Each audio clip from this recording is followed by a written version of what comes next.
Bonjour. Hier, nous étions le 5 mai et le 5 mai, c'est la journée internationale des sages-femmes. L'occasion, en fait, de mettre en lumière la réalité au travers de notre travail. Et pour fêter cet événement, cette année, je me suis posé la question de qu'est-ce que j'allais vous proposer. Et puis finalement, je me suis dit que le mieux était aussi de vous partager la réalité du travail de sages-femmes qui sont bien loin de chez nous, puisque j'en profite pour vous partager cette interview que j'ai pu faire d'une sage-femme traditionnelle au Mexique. Vous allez pouvoir entendre Sabrina, que j'ai pu enregistrer sur la plage en février, quand j'étais donc là-bas. Sabrina, elle a eu 2 enfants quand elle habitait encore en Suisse, et puis ensuite elle a pris la décision de partir au Mexique parce que la naissance de sa première fille lui a vraiment montré que c'était ça qu'elle voulait faire, et elle voulait pouvoir travailler avec des femmes qui étaient liées à la terre, d'où son choix d'aller au Mexique. Elle a appris avec une sage-femme maya traditionnelle pendant plus de 6 ans, hem, parce que son choix c'était de justement retourner vers les racines de nos savoirs ancestraux. Et dans cet épisode, elle va vraiment vous parler euh, de ce retour vers la pratique ancestrale, du fait qu'elle veut pouvoir donner de la sécurité aux femmes, mais qu'elle ne renie pas non plus le médical quand c'est nécessaire. Et elle pose les mots et elle explique à quel point on a besoin que... Elle explique qu'il serait bon que les sages-femmes traditionnelles soient suffisamment informées et formées pour savoir utiliser par exemple l'ocytocine pour sauver des vies, mais que ça serait aussi important que les sages-femmes plus médicales apprennent aussi les autres alternatives quand le médical ne fonctionne pas. Qu'il faut respecter finalement le savoir de chacune et apprendre de chacune. Ce que je retiendrai de cette interview, c'était vraiment qu'elle nous a reconnus comme toutes liées, toutes les sages-femmes. Et donc en cette journée internationale des sages-femmes, je crois que c'était le message le plus important. Elle va vous parler aussi de la condition des sages-femmes traditionnelles au Mexique, de à quel point le gouvernement essaye de rendre la sage-femmerie traditionnelle euh, obsolète, et demande par exemple aux sages-femmes traditionnelles de venir s'enregistrer chaque mois et d'enregistrer chaque mois les naissances qu'elles effectuent, pour que ce soit quelque chose qui soit de plus en plus difficile et pour mettre fin à ça. Mais elle explique à quel point elles se réunissent entre elles et qu'elles militent, qu'elles ont créé une fondation qui s'appelle Ausha, qui veut dire la grande ours. Un mouvement matriarcal qui met la mère au milieu de tout, et que les sages-femmes sont les gardiennes de la communauté des mères. Elle met en avant la maternité. Donc voilà, je vous laisse découvrir ceci. Je sais que c'est un épisode en anglais, du coup. Va suivre la traduction que je vais pouvoir vous mettre en lien dans la description. Je vous mets également le lien du podcast de Sabrina qui s'appelle La Cueva de la Partera, et le lien du podcast qui est en espagnol puisque la Cueva est en anglais. Mais donc le podcast qui est en espagnol qui s'appelle donc la Osa Mayor. Je vous souhaite une bonne écoute.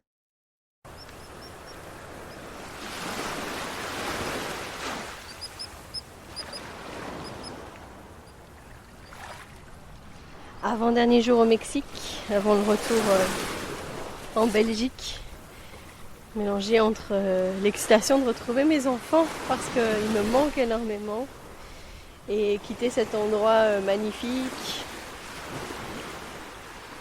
mais à mon avis pour ancrer des choses qui se sont passées ici,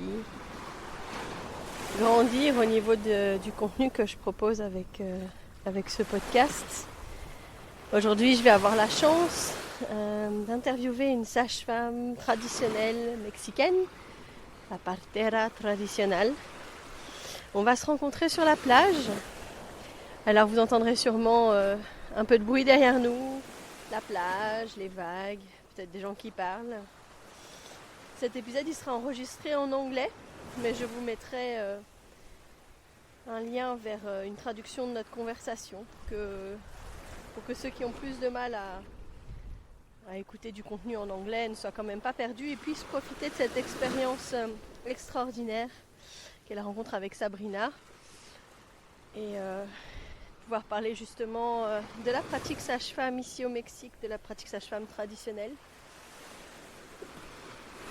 Je disais ces derniers jours que je devais trouver peut-être aussi un qualificatif derrière notre métier de sage-femme, parce qu'on n'est pas juste sage-femme, la manière dont on pratique.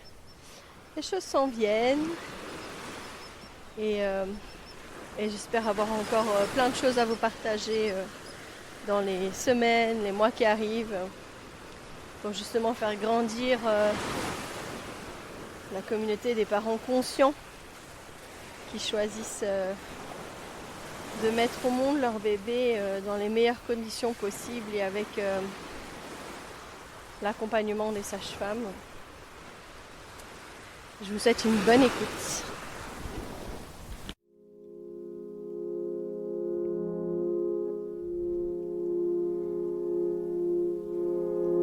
Bienvenue sur Sage-Femme authentique, le podcast qui ouvre les portes de la connaissance et de l'empowerment en matière de naissance. Ensemble, nous allons explorer les vérités de l'enfantement, briser les mythes et les peurs sociétales et célébrer la physiologie innée des femmes et des bébés dans leur voyage vers la naissance. Au cœur de chaque épisode, je vous emmène à la découverte des pratiques authentiques des sages-femmes, loin des murs hospitaliers, que ce soit à domicile ou en maison de naissance.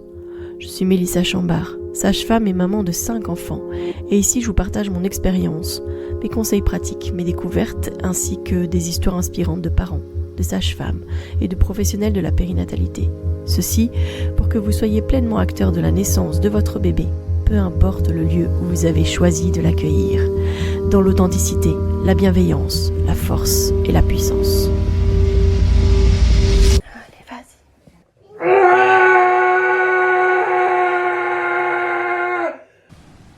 Hello Sabrina. Hi Melissa. I'm so glad to be here with you on the beach. Yeah, on the playa, in Mexico. It was not so easy to find the playa, but that's good. We found it. Yeah. I just want to know if you can present yourself and say to us a little of your history of midwife. Sure. So I am a mother of 8 children. Yeah, that's so we always good. say that first, right? Yeah. And my quest for midwifery began after my first birth, and I feel like I had a spiritual awakening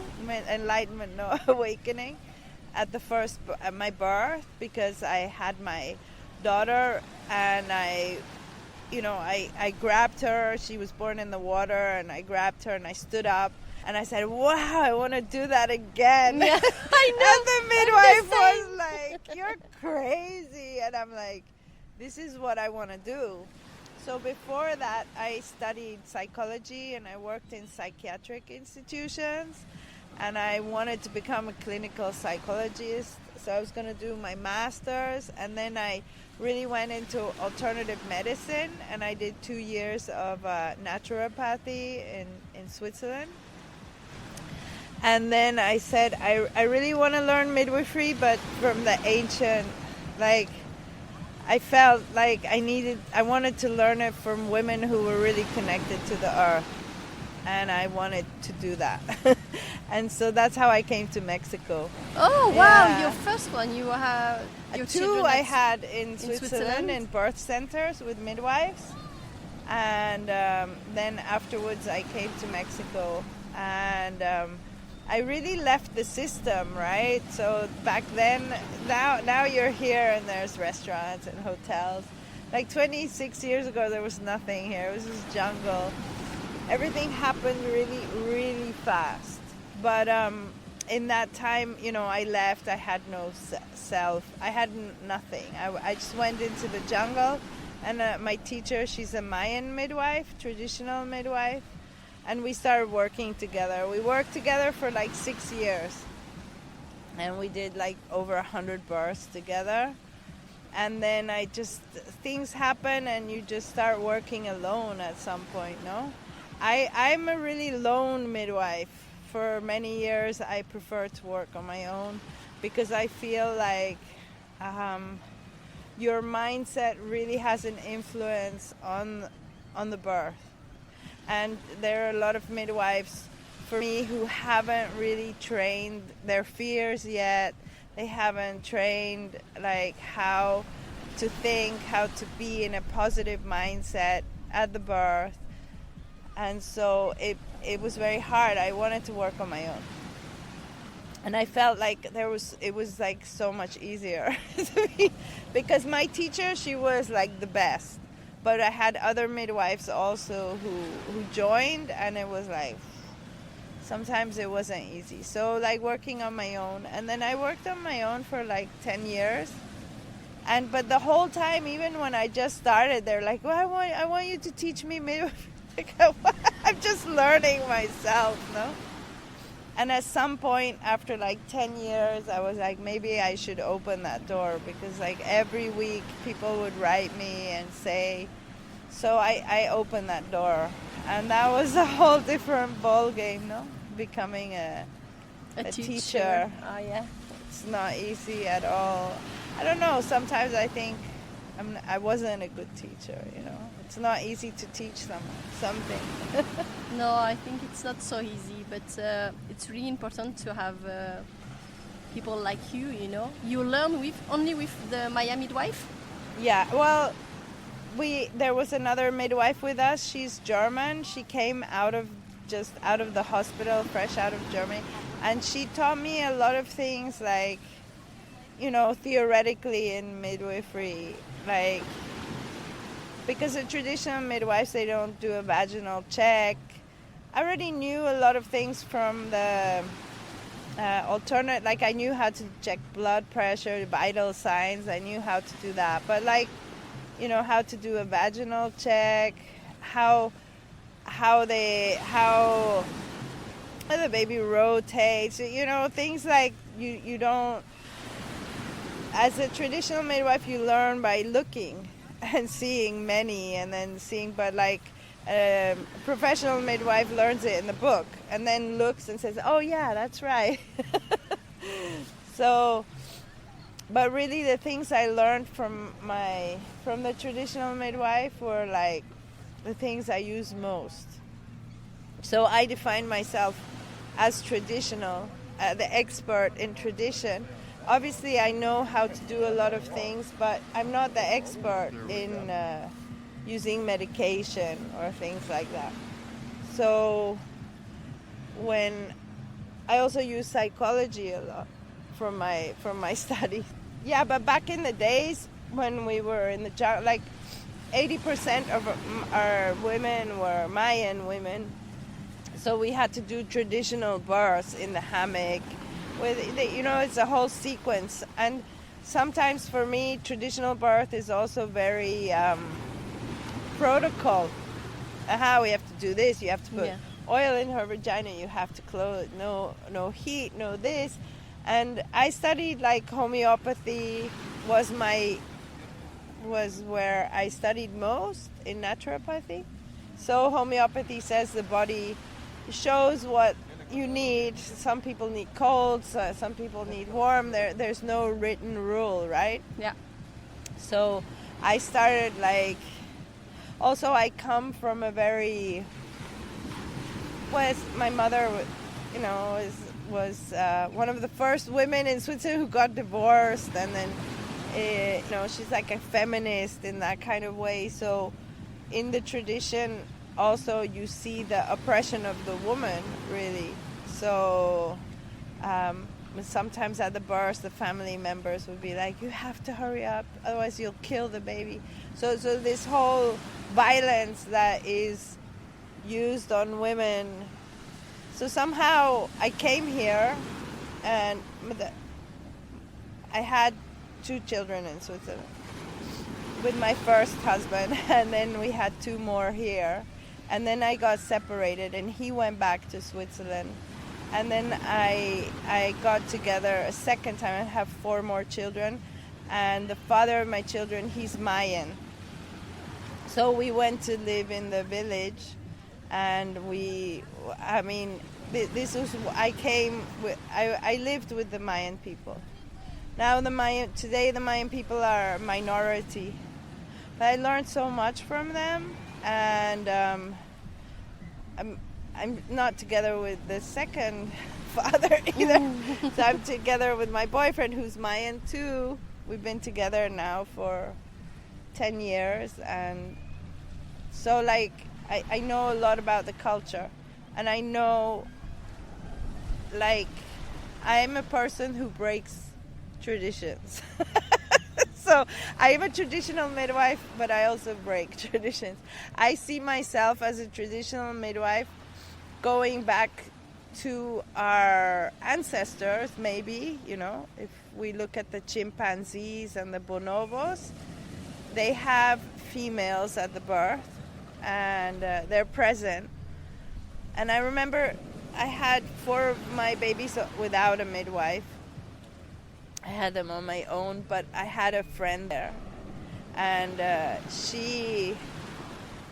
really felt like this instinctual safety with having a female there. Yeah. So it was very instinctual. It wasn't even...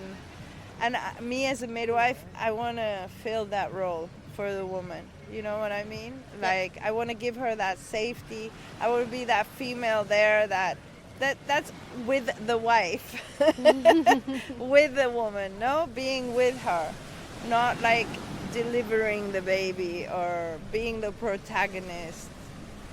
And it's hard, right? Yeah, The longer that's you not, work. that's not so easy to have this position, because there are some women who really need us, and if we are not in the room, it's really difficult. And there are other who don't need us, so that it's more easy to have this position, And so I think with the years you learn to that whole preparation before the birth.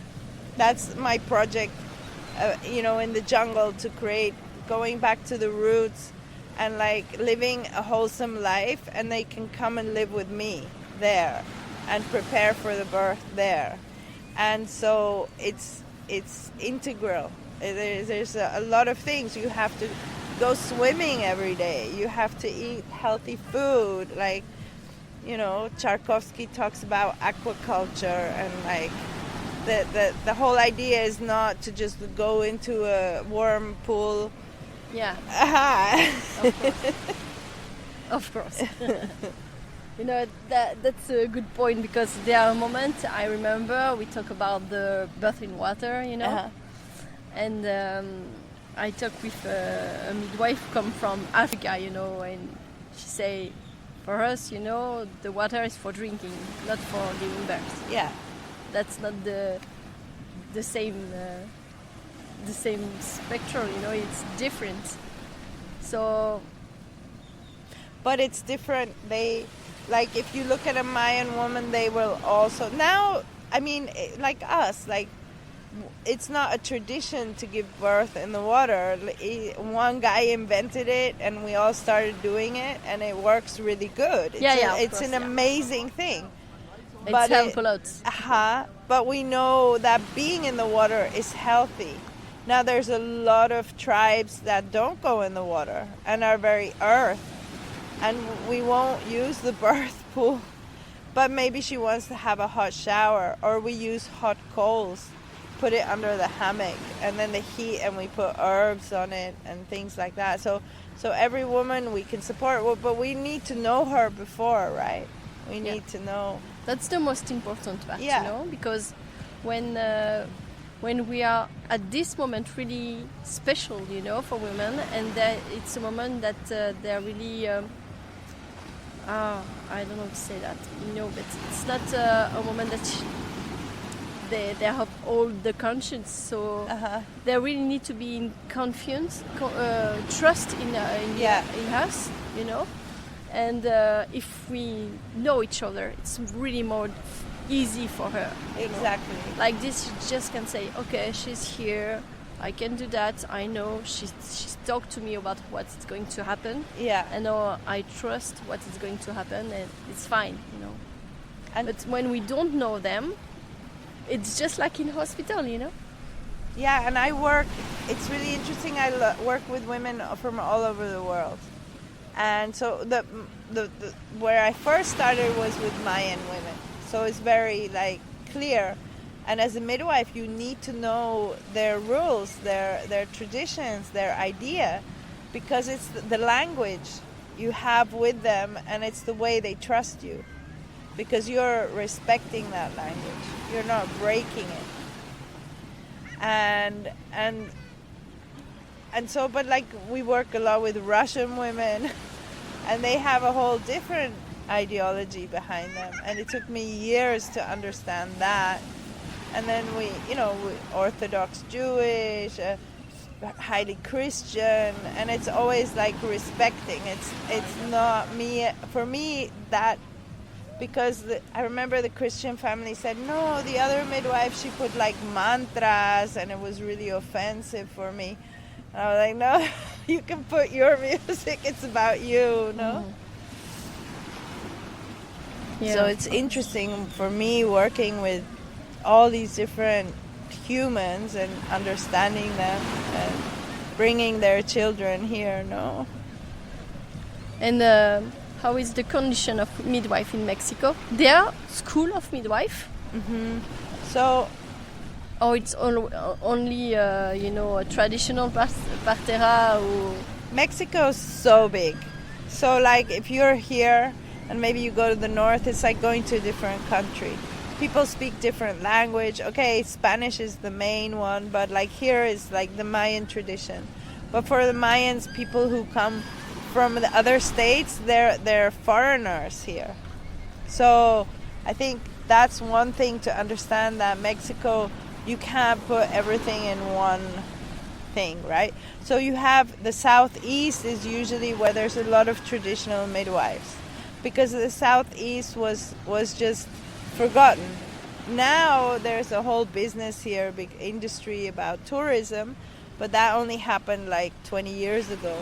Like before 2000 and like 2005 things really started shifting, but before 2001 I think like 80% of the women had home births, but there was very few. And now 96% of the women in Mexico give birth in the hospital. So it's only 4%. And most of them are around this area, the southeast, because it's still traditional midwifery. Traditional midwives are the community midwives, the home birth midwives, right? But now there's a whole movement coming out of Mexico City and the north, Monterrey, and other states around there, Guadalajara, where they take more the professional midwifery model, right? And then there's the government, pressured by the World Health Organization, to create professional midwifery. You know that the World Health Organization and the UNFPA have been systematically eliminating traditional midwives all over the world, right? And now you have this phenomena of women like me coming from Europe and wanting to find these roots because they're gone in Europe. They're not allowed. And so when did this happen? And we could really see it with COVID, where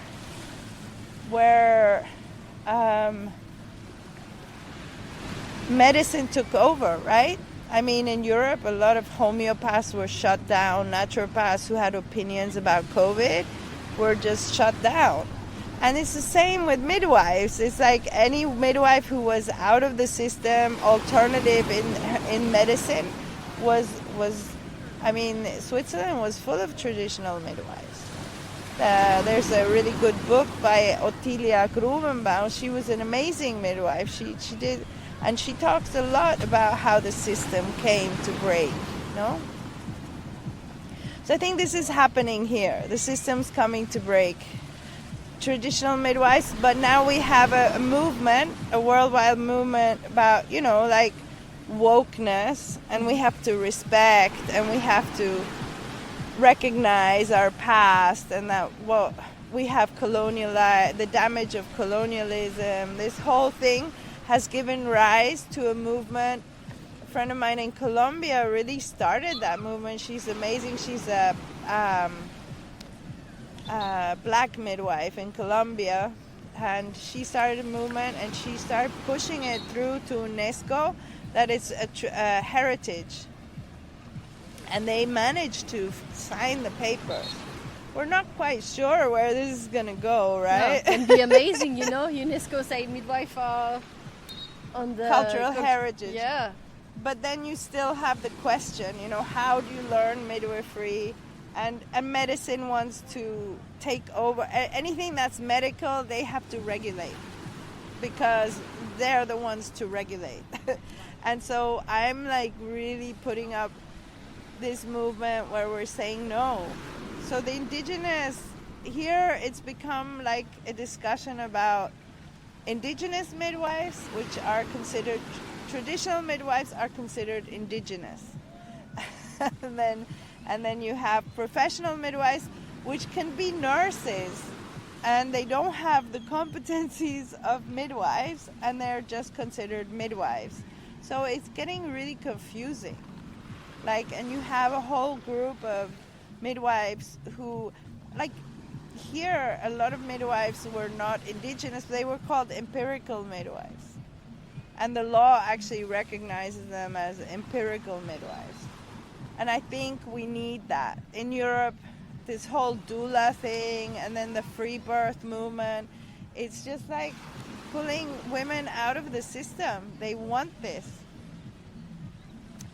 So yeah, I was on the board of the Mexican Midwife Association when this whole discussion started, no? Yeah. And we kind of wanted to save the day. I was like, in the end, if we save all the nurses and all the traditional midwives and everyone, we still don't have enough midwives to attend all the women in Mexico. So why are we arguing? Why are we, no, you're like, I'm this, I'm that, I'm this, I'm that. Okay, let's just get together and try to be better at what we do. No? For women and for For family. the women, yeah. Of course. And I don't know, as you're not going to the school, you have a number registration as midwife or no? Yeah, I had to register as a traditional midwife. And there so are like, something. yeah, and I had to go every month to the government. Every month? Yeah, once a month, and I have to hand in my list of the births that I do, who I do, But that, for me, I stopped doing that. So now I'm basically, I don't know. You're not sure you're a midwife? No, well, I actually... For no, you're a midwife. I'm actually doing a political movement, which is like, so we started the certification program. I don't know if you know how in the United States also they have the certified midwives. So we started doing something similar. So it's a certification for anyone who has attended 50 births, can prove they've done 50 births and says they're a midwife. But we don't ask for their schooling.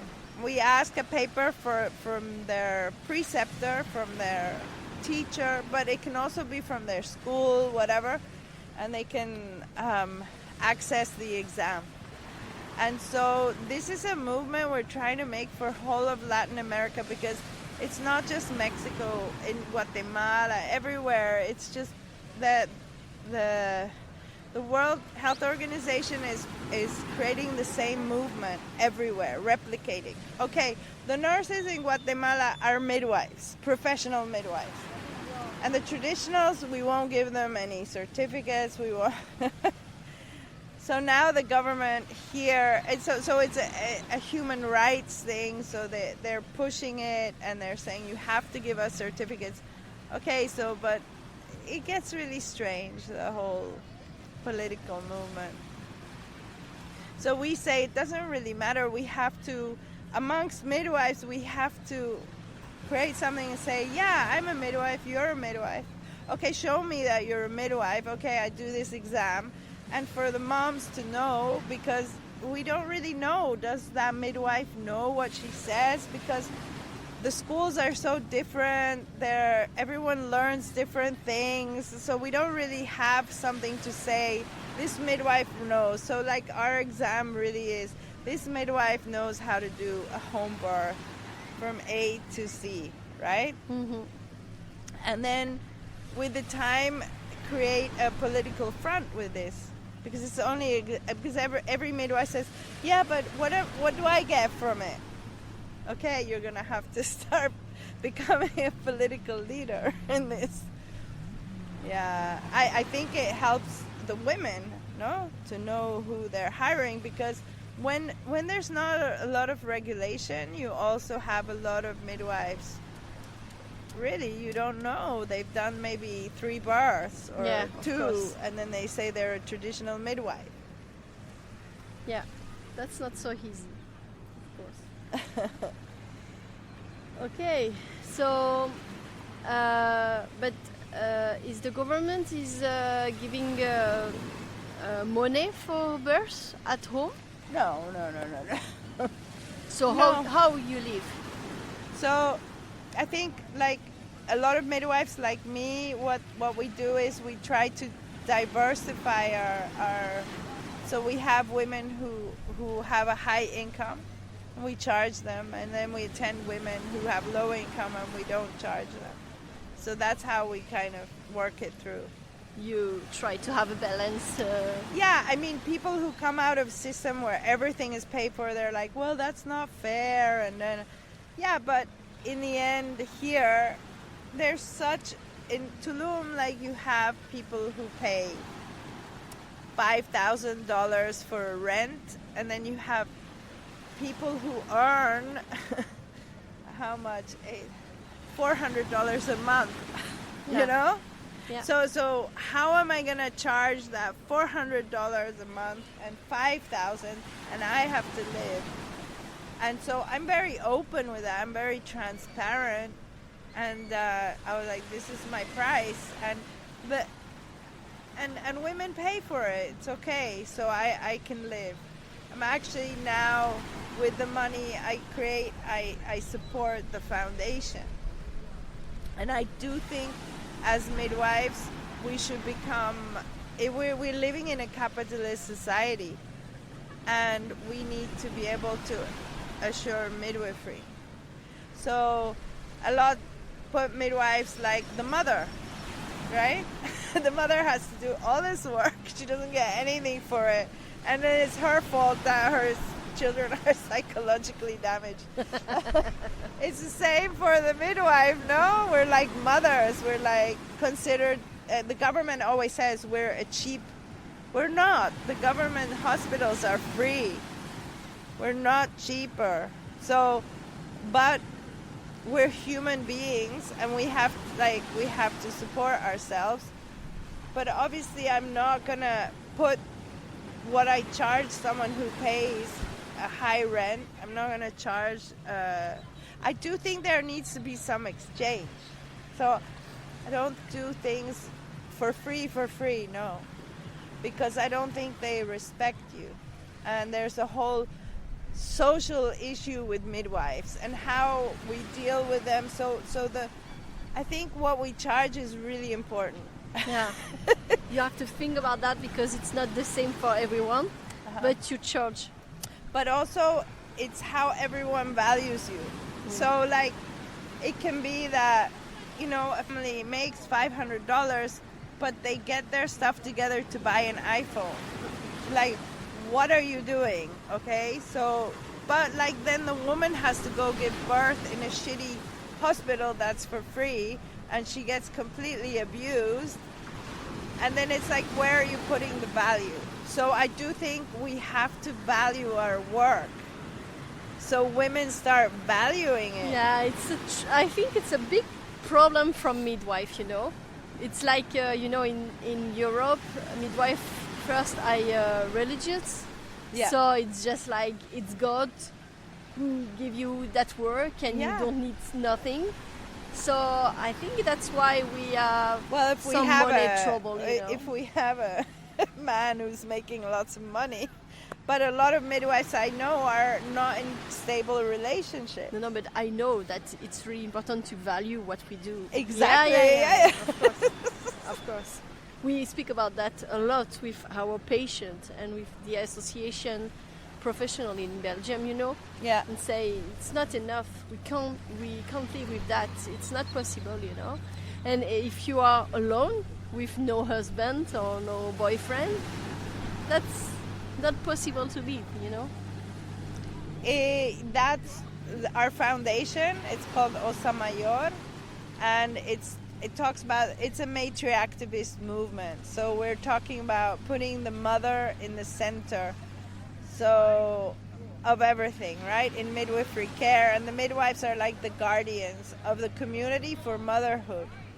And so that's why we have a hard time, because motherhood is not respected. So we have a lot of people, women who get really empowered in birth, and then what do you do with that? You have this empowerment, you feel you've transformed, your instincts are alive, you're connected, and then you have to go back to this society which totally breaks all of that. Yeah. So like our foundation is about rising it in our society and saying, okay, we need some definite changes, and I think those changes are for the good of the planet. It's like for sustainability. And that's exactly what you said. If you're a single mom and you have no one, it's not sustainable to have a baby. That's why so many women decide to abort. But they're not happy with that decision either. It makes them, it's their body. Their body is not a territory. It was, our bodies have been completely invaded by patriarchy. Yeah. And we need to change that, and that's why the midwife is a dangerous, the traditional, the autonomous midwife is a dangerous person. I know, that's why. Okay, I understand now. Because here in Mexico, you know, I was thinking that, okay, I'm a midwife, but I'm not a traditional midwife, because it's not something that I learned from another traditional midwife. So I can't say I'm a traditional midwife, but I think I'm an authentic midwife, you know, to be just encouraged inside with the roots, like you say, you know. And I think in the society, they don't really like us. No. Because we push the button where it's not okay for them, you know. Women are good. We have to care about women and children, you know, at the beginning of the life and at the end of the life, you know, because it's two parts of life that it's really not take care. Yeah. We are really violent with women in a hospital, and it's the same with the end of the life. Yeah. We don't take care about these two opposite parts of the life. There's a lot of violence on women still alive today, even if we have respect in our sexuality, in the way we can't say no, in the way we start our sexual life as a girl, and then we have to always be this image of this this sexy woman who's attractive. So like the girl, but not too much. The girl wants to become her, the mother wants to go back to her, the grandmother wants to do the Botox and be there, and it's like, no, like, where's motherhood in our society? Why doesn't anyone say that is the image that's creating life on the planet? You know, it's like something we should be, and the grandmother is the higher mother, and you know, so it's really interesting. Our society is, there's so much connected to motherhood, so much of the violence in the world, the destroying of the nature. If we could just learn to put motherhood in the center, I think we would change a lot of things in this planet. Yeah, I think so too. And also, like, another thing, I think, when you say you're not considered a traditional midwifery because you learned it in a school. But I think midwifery, if you're a true midwife, if you're like there for the mother, like the midwife with the woman, then I think we're all hooking into this tradition, which is our DNA. So it's not tradition from a cultural group, ethnic group, because midwives across the globe, every ethnic group had midwives. Mm-hmm. So it's part of our genetics that's becoming alive. That's the tradition, I say, that we live, and we're still here. And the more robotic we become, the less midwives will be around. Because our genetics are getting played with and whatever. Or maybe humanity will break into two different... Maybe. But we are all connected together. That's what you say. Yeah. Okay, that's good. Yeah. And so I work with all different midwives. For me, it's not like, oh, you learned... Yeah, it's like your knowledge, your medical system. What is your... how did you train? So like a midwife who trained in the university learned the medical system and knows how it works. And she can compliment me really good. Like I learned the alternative medicine. It's when like midwives want to change and become like me, when I want to use medicine without training and doing pharmacological studies, and I want to use medicine because I had a lot of traditional midwives in workshops. They're like, they choose like, I put all these things on the table and there's like oxytocin, there's like herbs, and they all choose the oxytocin with it, and I like that. Why? And like, who taught you how to use it? God. I'm like, okay, I don't think so. Oh no. But it's the same with the midwives who work in the hospital and use the reposo and use the herbs, the homeopathy, but they don't understand the medical system. And I think the traditionals need to be able to use oxytocin to save lives. And I also think the medical midwives need to have alternative options when the others don't work. But I do think we have to respect the knowledge of those different medicines, no? And that you really have to learn it. So for me, it's like when I came here, I lived here, and my life was every day with my teacher, and we looked for the herbs. I understand the medical system and the Mayan traditional, but it takes time. It took me 6 years, no? It's not like something, and you have to dedicate. And you can also learn traditional, like, you can also learn naturopathy in the school, and you can, there's a lot of learning with reading and knowledge passed on like that. So I don't think that doesn't make you not traditional. Yeah. No, but I think there's some good stuff I have to learn. Yeah. Yeah. Because, I know how to be a midwife who don't check up all the time the cervix, Yeah. I know how to be just there for women, for families. I know to know the babies are going to be there even if I don't check. Uh-huh. But I use some medicine, not medical one, but some Mexican medicine, because I learned with one midwife in Mexico.